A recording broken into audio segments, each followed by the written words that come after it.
सा एव ज्योति श्याम ज्योति सा एव परमेश्वरा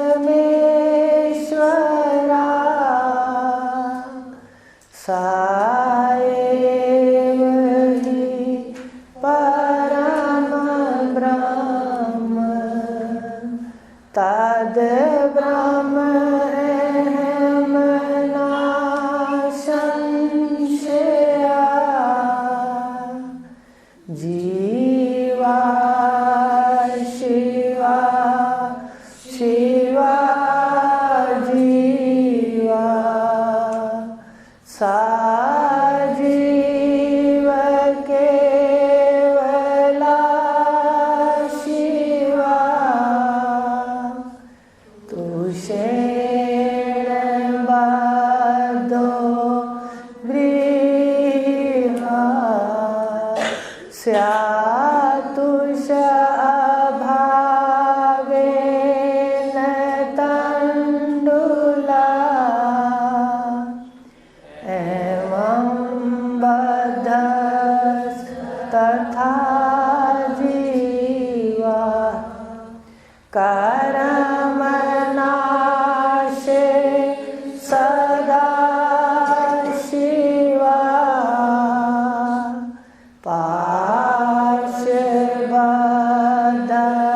पाशबद्धस्तथा जीवा पाशमुक्त सदा शिवा पाशबद्धस्तथा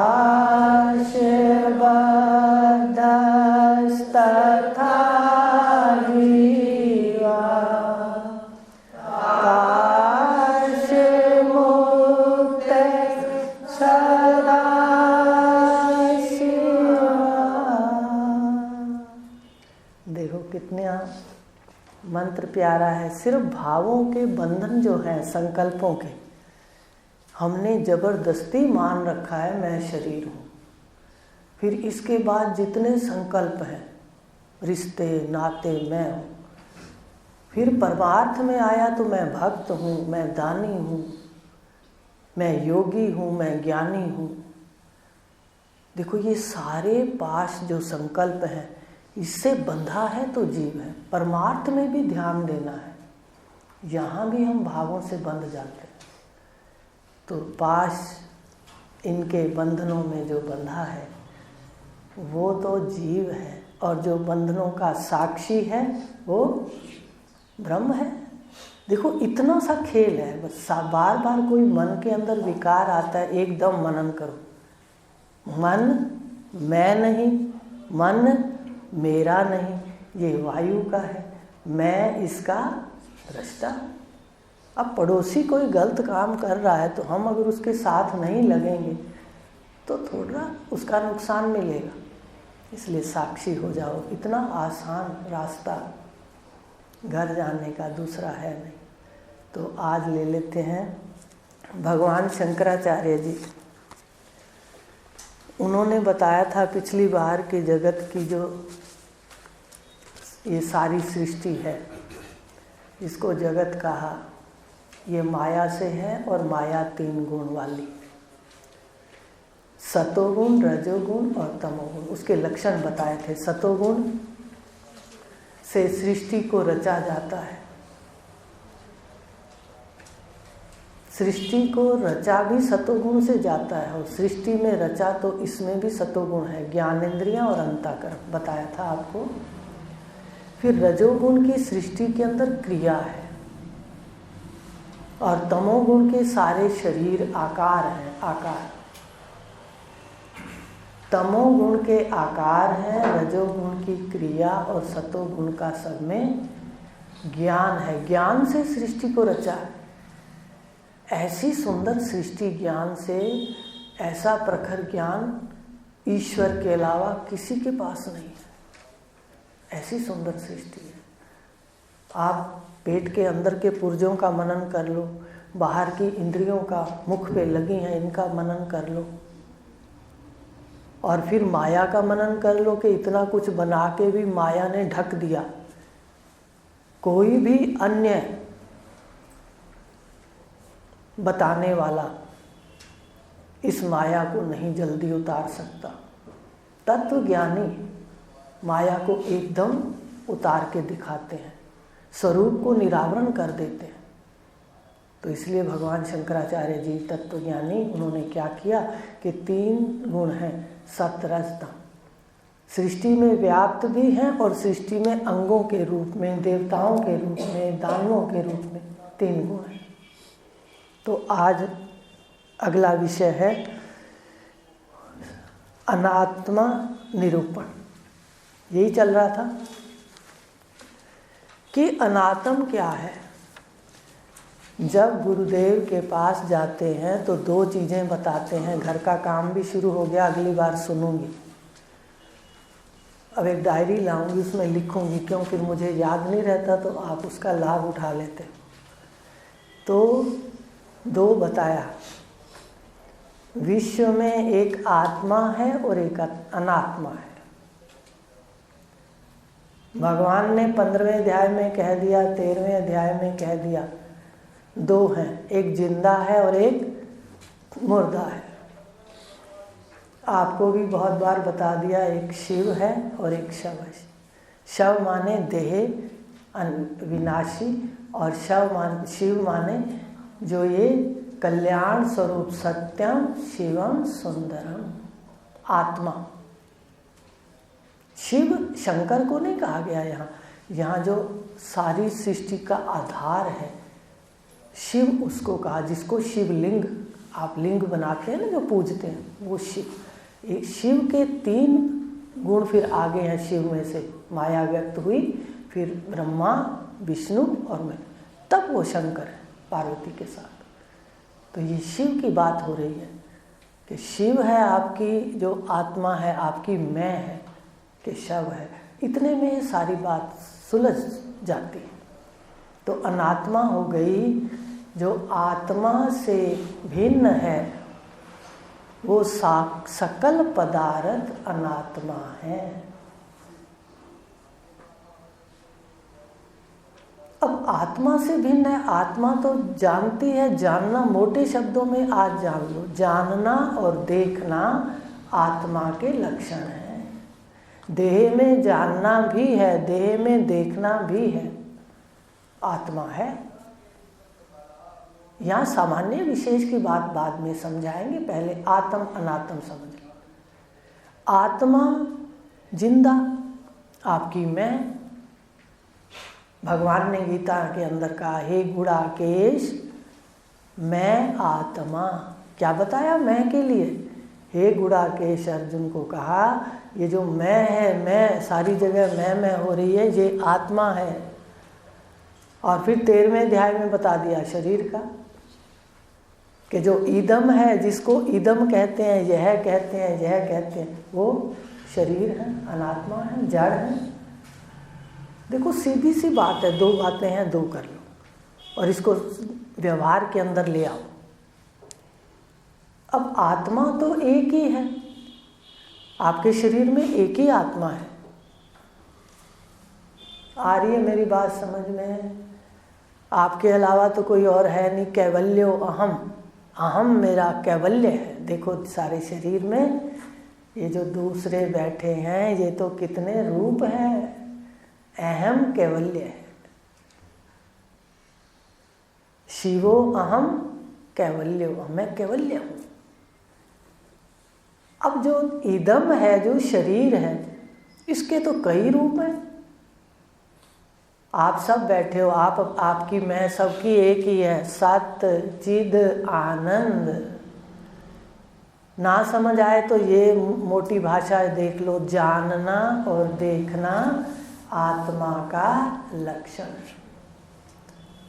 देखो यहाँ देखना कह दिया, सुषुप्ति में आपको प्रकाशना कह दिया। भाई देख तो रहे हो, पर आँखों से नहीं, बुद्धि से नहीं, आप उनके बिना केवल शून्य को प्रकाश रहे हो।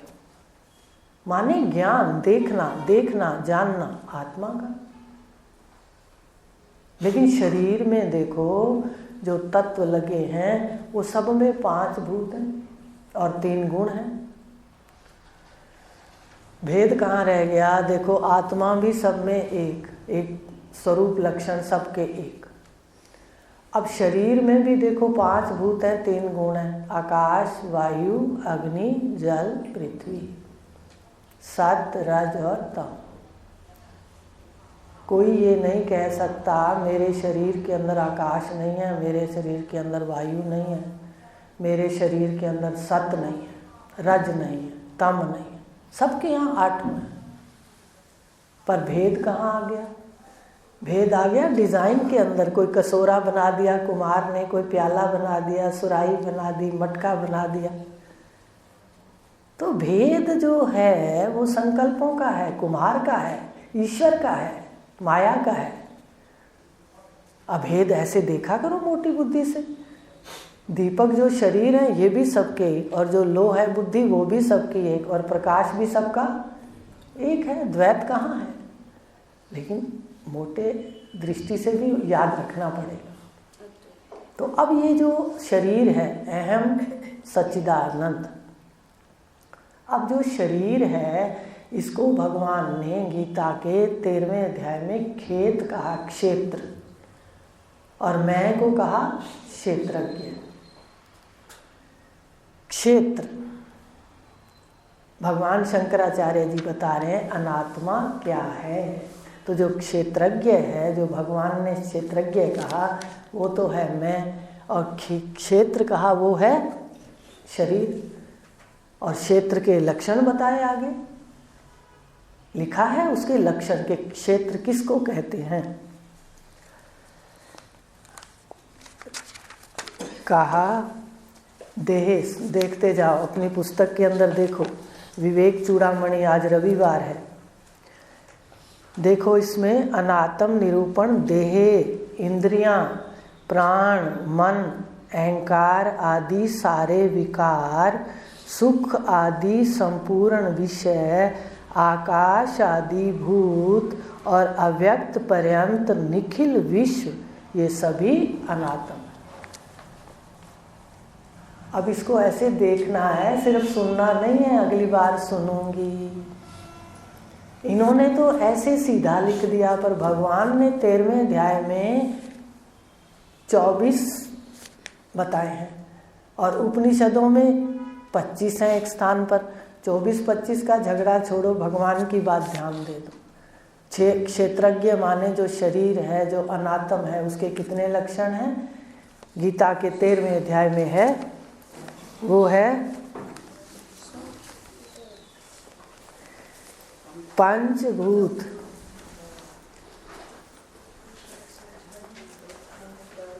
पंचभूत गिनते जाना। 24 बताए हैं क्षेत्र के लक्षण।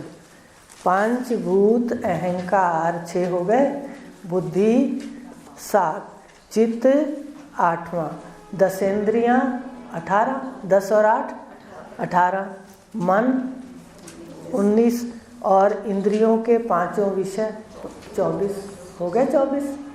अब 24 को अनात्म कहा, क्षेत्र कहा। अब आगे सुनूंगी अगली बार।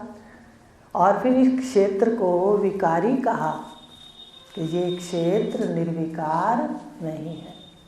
निर्विकार अपनी आत्मा है।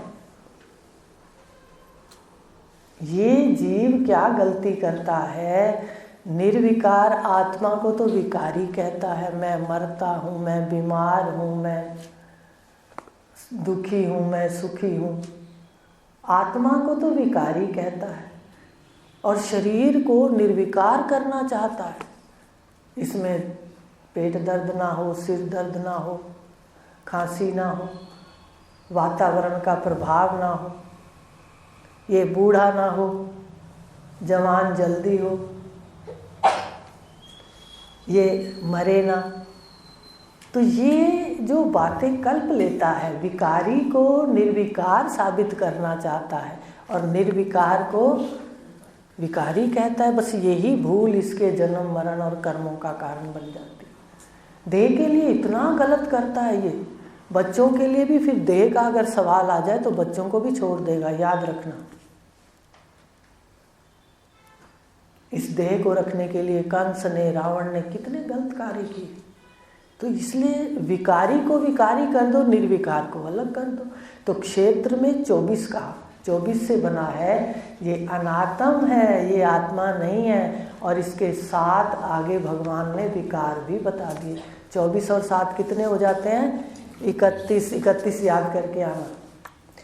पंचभूत भी याद है आपको, अहंकार भी याद है, बुद्धि चित्त दशेंद्रियाँ, इंद्रियां भी याद है, मन और इंद्रियों के विषय, साधारण बात है।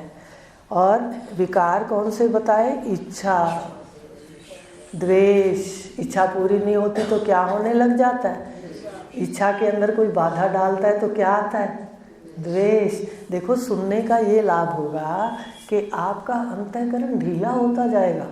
आप करके देखो, निरीक्षण करो।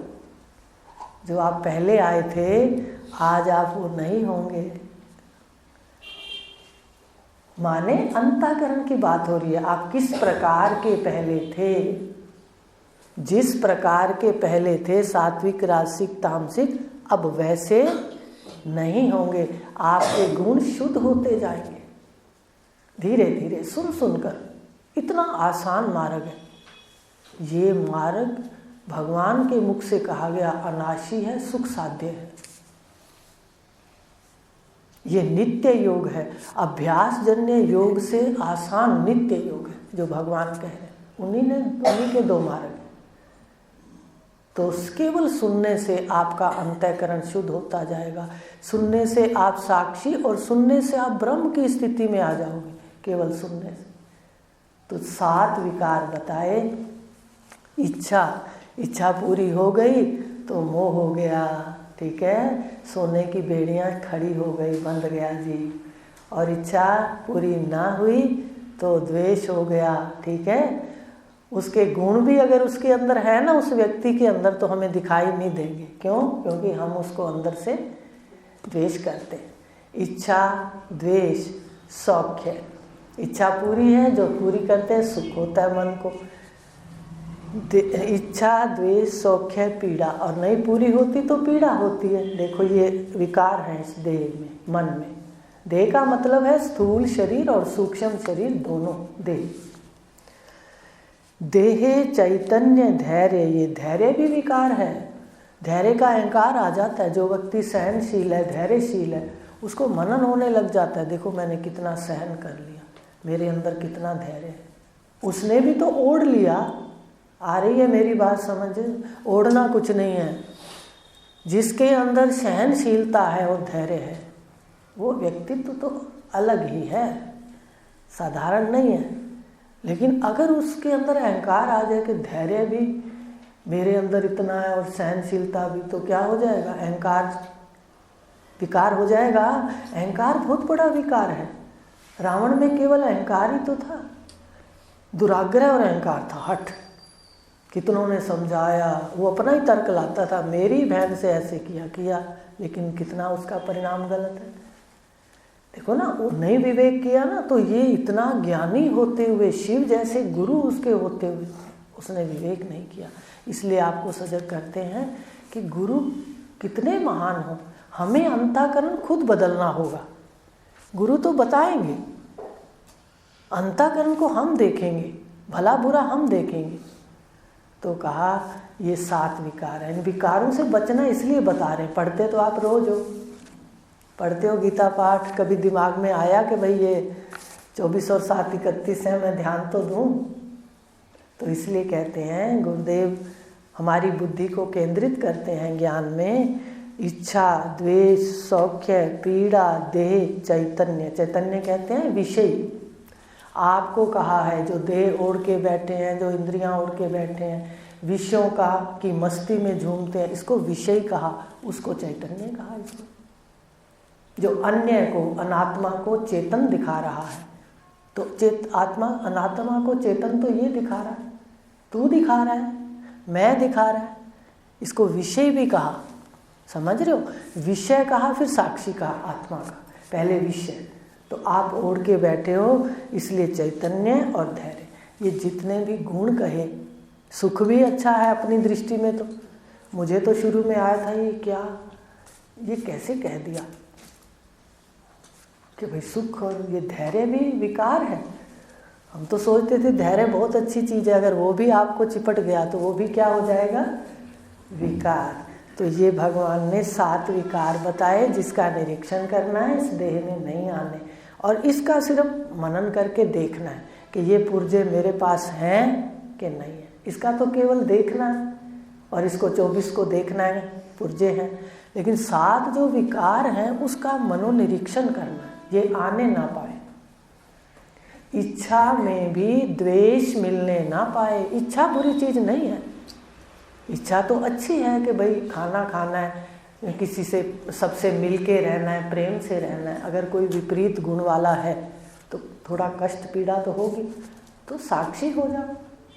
कुछ समझाना है तो उसको समझा भी दो, बिल्कुल।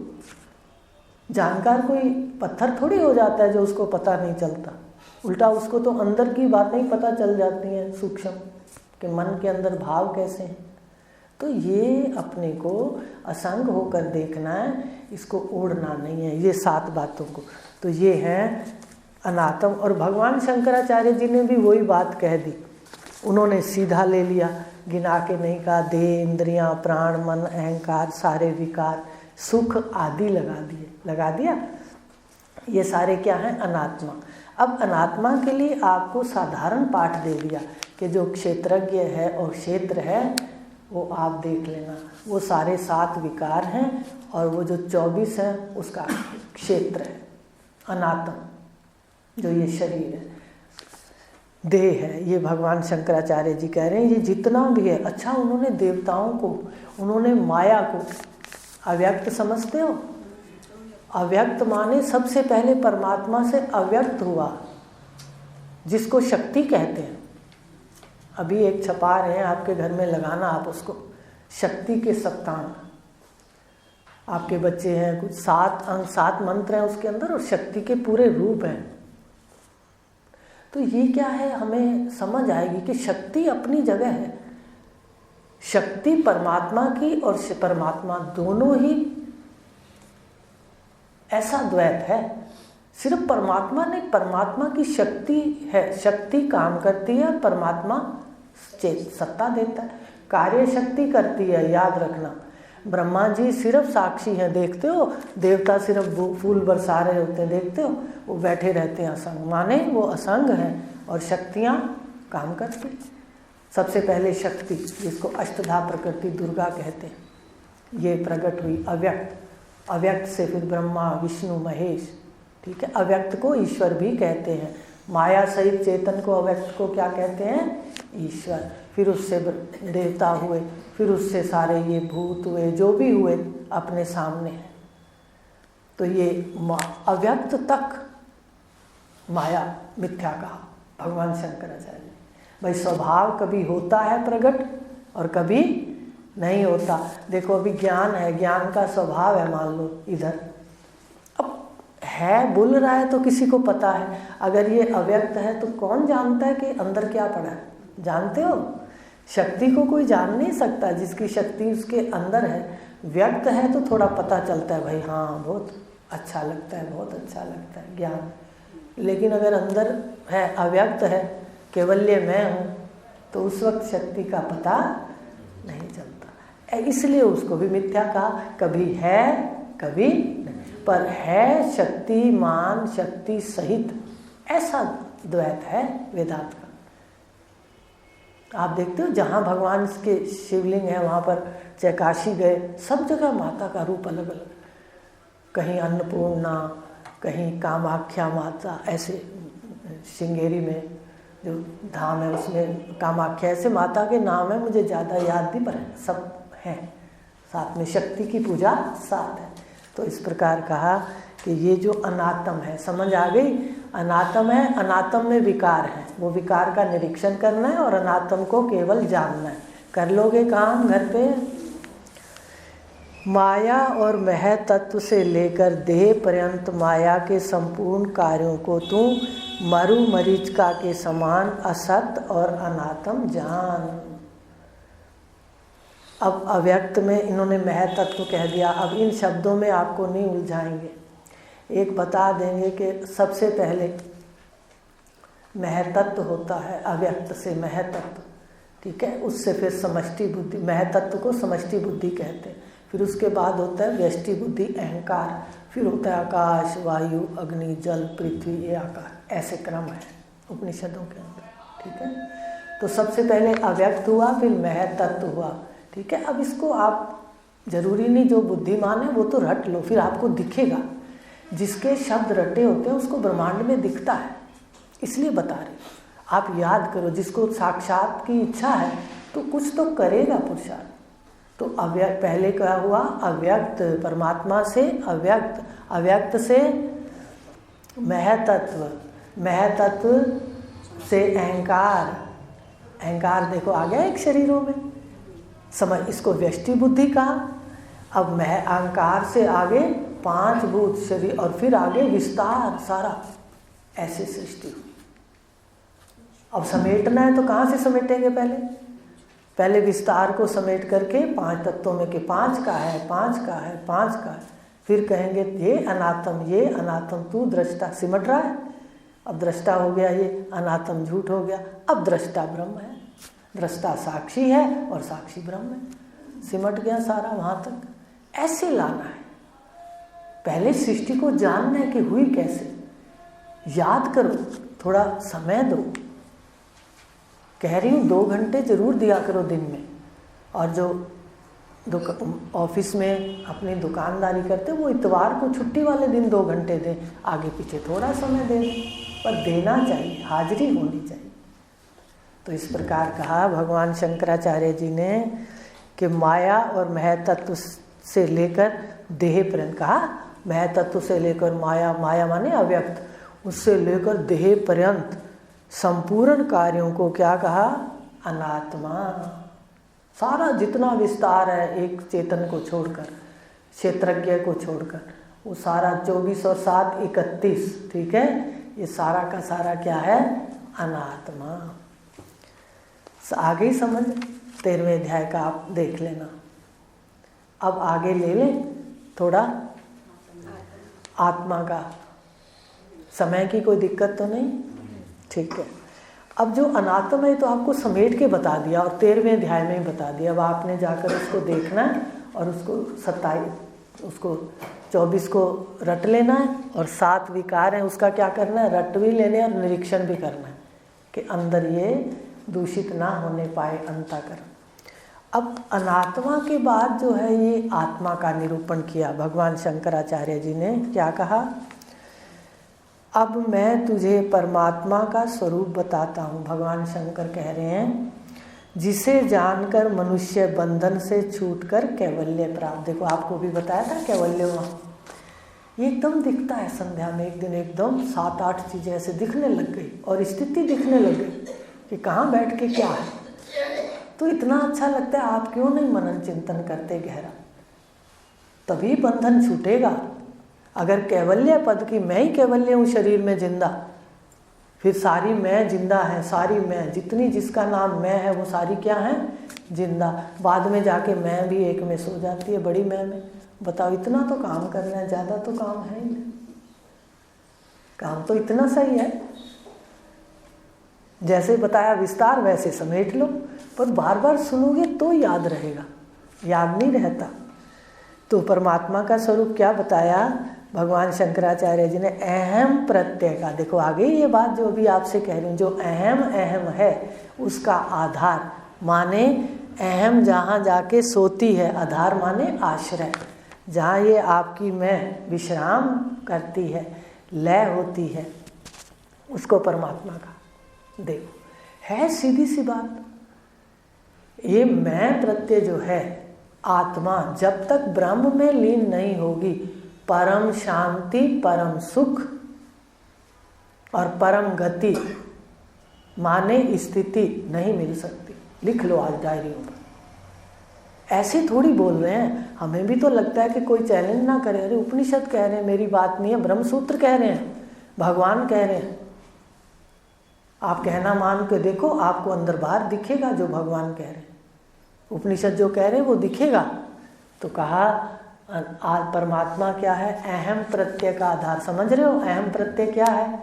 मोटी भाषा में अपनी मैं जहाँ जाके सोती है, माने जिसका आधार है, आश्रय है, कोई स्वयं नित्य पदार्थ है जो तीनों अवस्थाओं का साक्षी होकर भी पंच कोशों से परे है। आ गई समझ बात? जो छोटी बात आपको घर के लिए दी थी पिछली बार कि तू तीनों अवस्थाओं का प्रकाशक है, वही भगवान शंकराचार्य जी कहें। ये प्रकाशक परमात्मा कहेंगे, आत्मा के साथ परमात्मा। ये जो मैं है बोल रही है, ये आत्मा है साक्षी, और साक्षी ब्रह्म है। ये जब तक साक्षी ब्रह्म में लीन नहीं होता, अभ्यास जन्य योग आपको साक्षी तक ले जाएगा। मनन करिए। ब्रह्म में लीन होने के लिए बहुत जन्म लग सकते हैं, क्योंकि वहाँ पर आगे ज्ञान नहीं दिया जाता है। वो स्थिति बाद में आत्मा ब्रह्म, तो जब तक आत्मा ब्रह्म में लीन नहीं होगी तब तक इसको परम शांति, मुक्ति और जो परम गति स्थिति कहते हैं। परम गति क्या है? स्व में स्थिति, ये नहीं हो सकती। परमात्मा का साक्षात नहीं हो सकता। आत्मा का तो होगा, मैं प्रकाशक हूँ, मैं साक्षी हूँ, ठीक है। आत्मा ब्रह्म है, इसके लिए फिर आगे का पाठ पहले भी बताया था। जैसे खाना खाते हैं तो एक नाश्ते का काम होता है, ठीक। उस वक्त भी कहते हैं 11 बजे, अच्छा अब मैं फ्री हो गई। क्या फ्री हो जाते हो 11 बजे? लेकिन फिर दोबारा से खाना बनता है, फिर कहते हैं शाम को 4 बजे अब मैं फ्री हो गई। तो नाश्ते के काम से खाने का काम ज़्यादा होता है, इसलिए मैं साक्षी हूँ, ये तो जल्दी समझ आ जाता है, नाश्ते का काम है। और साक्षी ब्रह्म है, इसके लिए तो ब्रह्मांड का लय करना पड़ता है, इसको बार बार, और इसको शून्य एक दिन ये भासता है, इतना काम करना पड़ता है। तो ये काम थोड़ा उससे ज़्यादा है। तो कहा भगवान शंकराचार्य जी ने, ये मैं जहाँ सोती है, जहाँ लय होती है, जहाँ आश्रय है, वो परमात्मा है। तो जीना तो अपनी आत्मा परमात्मा में चाहिए। इसमें जिएंगे तो हर क्षण बदलता है, हर क्षण बदलता है। एक क्षण कहता है तू जवान है, एक क्षण कहता है तू बच्चा है, एक क्षण कहता है तू बूढ़ा है। ध्यान रखना, ये मनुष्य देह दुर्लभ है। अवस्थाओं को देख लो, 3 गुण हैं पर अवस्थाएं 4 हैं। मनन किया इस बात का? गुण 3 हैं, अवस्थाएं 4 हैं, आश्रम भी 4 हैं। पहला ब्रह्मचर्य आश्रम, दूसरा गृहस्थ आश्रम, तीसरा वानप्रस्थ, चौथा सन्यास। और साल कितने कितने उसमें बांटे? 25 साल तक खड़े रहो, माने पढ़ाई के लिए तैयार हो जाओ, शरीर को पालन करने के लिए, पैसे के लिए तैयार करते हैं माता पिता। ये 25 साल इसी में ही बीत गए। दुर्लभ जीवन का क्या किया अभी आपको बता देते हैं। बात याद आती थोड़ा मनन कर लेना। अब उसमें 25 साल तो यूं बीत गए, हाय तौबा करते। देखा ना, आज पेपर थे, डर रही थी, पढ़ रही, सवेरे उठ देखते रहते। अपने साथ भी यही होता था। तो 25 साल तो यूं चले गए शरीर की तैयारी के लिए कि इसको खिलाएंगे पिलाएंगे कैसे, पाल तो लिया इसको, हैं? ऐसा घर में कई बार हंसती हूँ, सफ़ेद हाथी पाल लिया, इसकी तो सेवा भी इतनी करनी पड़ती है। उसके बाद जी 25 से 50 शादी हो गई। फिर बताइए क्या ज्ञान याद आता है किसी को? सुनते जाइए। आपको याद आया तो आपके भाग्य जगे हैं, तो फिर उसको जगा लो ना अच्छी तरह। आते तो हो तो जगा भी लो, ये मन कहता है, क्योंकि ये हर क्षण बीत रहा है। तो इसलिए सावधान हो जाओ। 25 किसमें बीत गए? उसमें अपने मतलब नासमझी के अंदर बीत गए। कोई समझ नहीं अपने को, देह के लिए तैयार होना। 50 तक, 25 से 50 शादी की तो रंगीनियों में बीत गए। क्यों गलत कह रही हूँ? आया क्या होश? कोई कह देना परमात्मा का नाम ले लो। एक ने तो बीएड करते थे, जब एक ने तो बाद में टीवी पे आती थी मेरे साथ, उसने बीएड किया पंजाबी नाटकों में। तो एक दिन मुझे कहती कि परमात्मा को तो जो कायर लोग होते हैं वो मानते हैं, अपने शांत रह। मैंने कहा करके दिखा तू साधना पाठ पूजा 4 बजे उठ के। कायर हैं कि वो शूरवीर हैं जो देह के उस महत्व को परे करके उठते, करके दिखाओ। तो चुप रहे, बोले कुछ नहीं। देखो ये भी सोच है कि भाई कायर लोग होते ना वो परमात्मा को मानते। तो कहने का भाव क्या है कि 50 तक तो इसको होश नहीं होता, ठीक है, बच्चों का पढ़ाना ये वो। अब जब बहू आ गई, बेटे ने दुकान संभाल ली, सर्विस में चला गया, अब थोड़ा थोड़ा उसको लगता है। क्यों? क्योंकि वहाँ से फिर गुणों का शुरू हो जाता है। अब 50 साल बीत गए, 50 से 75 कौन से साल है? उसको कौन सी अवस्था कहते हैं? अवस्था कौन सी कहते हैं? बचपन, जवानी, और क्या अवस्था कहते हैं? बोलिए। नहीं, वो प्रौढ़ अवस्था कहते हैं, उसको बुढ़ापा कहते हैं। 75 से 100 तक वो बुढ़ापा आके जर्जर अवस्था में लय है, ठीक है। प्रौढ़ अवस्था, प्रौढ़ अवस्था में जीव थोड़ा सा जगता है। क्यों? क्योंकि इसको परिवार में थोड़ा लगता है कि निवृत्ति का मन करता है परमात्मा का। तो प्रौढ़ अवस्था ऐसी है जिसमें हम जाग सकते हैं, ठीक है। और 2 अवस्थाएं, अगर पुण्य उज्जवल कर्म नहीं है तो साधना में भी आत्मज्ञान में मन नहीं लगता। ऐसे तो कर रहे हैं सभी कर्म की साधना, तो ये आत्मा की ज्ञान जो है निवृत्ति का, ये प्रौढ़ अवस्था में हो जगता है थोड़ा। तो प्रौढ़ अवस्था ही अपने पास है, उसमें कर लेना चाहिए। क्योंकि मनुष्य शरीर फिर दुर्लभ है, उसके बाद वृद्धावस्था आती है तो शरीर ही काम नहीं करता। क्या करोगे जब आप सुबह उठ ही नहीं सकते, बैठ ही नहीं सकते, कोई शरीर की शक्ति नहीं है, तो शक्ति के बिना साधना कैसे होगी? तो इस तरह कहा कि मनुष्य शरीर दुर्लभ है। तो आप सबको इसलिए बता दिया जो प्रौढ़ बैठे हैं, भाई अब ध्यान दो। 50 के बाद तो बिल्कुल अपनी समझदारी वाली बात होनी चाहिए, सत्य को देखना चाहिए। तो भगवान शंकराचार्य जी कह रहे हैं जो अहम है, देह की अवस्थाएं बदल रही हैं, ये मर रही है, कुछ कर लो, कुछ कर लेना चाहिए ना इसके माध्यम से। तो ये अहम का जो आधार है तीनों अवस्थाओं का, कौन सी अवस्थाएं हैं? जागृत, स्वप्न, सुषुप्ति। और 5 कोश हैं, अन्नमय, प्राणमय, मनोमय, विज्ञानमय और आनंदमय। मैं इसका साक्षी। जब इसमें जीने लगोगे, एक तो रट के सुनाते हो, एक इसमें जीने लगोगे तो काम बनेगा। आज इतना ही लेंगे, अगली बार सुनूंगी ये 5 कोश। कितना होमवर्क हो गया? 5 कोश, 3 शरीर, 3 अवस्थाएं, और क्षेत्र और विकार और क्षेत्रज्ञ। मैं जब तक अपने आश्रय में लीन नहीं होती तब तक इसको परम शांति, परम गति माने स्थिति, परमात्मा का साक्षात नहीं हो सकता। इसलिए आप साक्षी हो, साक्षी हो, इसमें जिया करो अभी। ओम